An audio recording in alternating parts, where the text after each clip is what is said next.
what's up man? Good morning, good morning. So good morning kalayas. Dito kami ngayon sa palengke. Bibili kami ng gulay kasi magluluto po ng Mickey at Bihon. Ayan. Oh. Luluto po siya ng Mickey Bihon, yun ang aming breakfast. Ayan. Para nakabalik na tayo dito ah.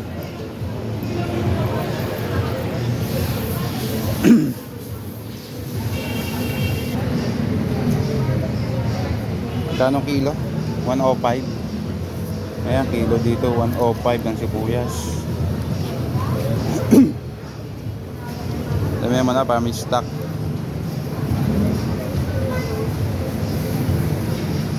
Bawang. Meron ka na? Oh. Yan. Ilan ba? Konti lang. So yan, tinitimpang na yung ating sibuyas at bawang. Pauwi na si Elmer. Ayan, si Elmer. Elmer. Baltasar. Baltasar ka, di ba? Kasi yung friend ko ganun din eh. Eric Baltasar. Baka magkakaano kayo nun. Yung friend ko nung sa Iraq. Eric? Oh, Eric Baltasar.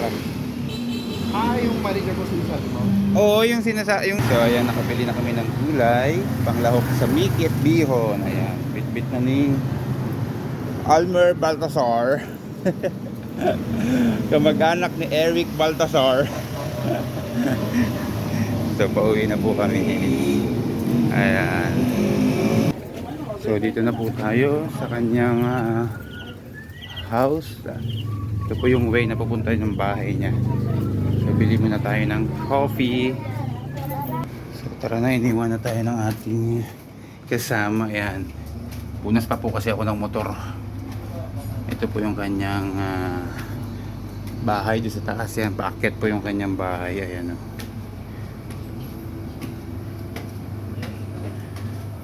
Hindi naman pa-araw na. Bakit? Saan ka? Kalimutan ko. Yan. Bumaba ulit. Nakalimutan ng mantika.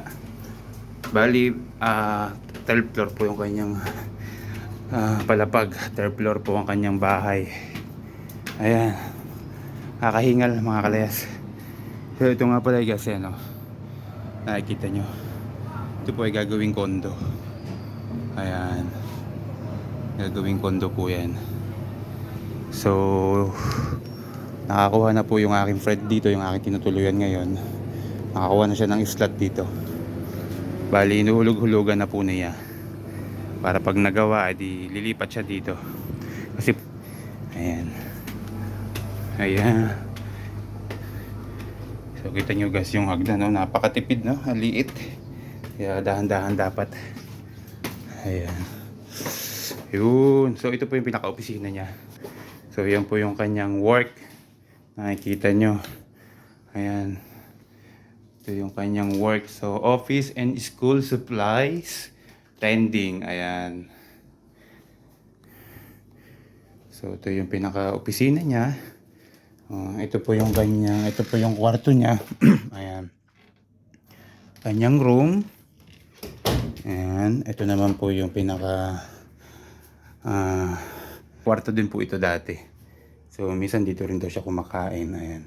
Parang pinaka-stackan na rin po ng mga supply niya, mga supply pa sa mga school po. And ito naman po yung kanyang pinaka kitchen. Ayan, then toilet. So, di ba? Ayan, ganda. Dati po ay kasama ko ito sa Iraq, sa Dubai. Ayan, doon po siya nagtatrabaho, pareho kami. So ngayon po ay ayaw na daw niya ng may amo.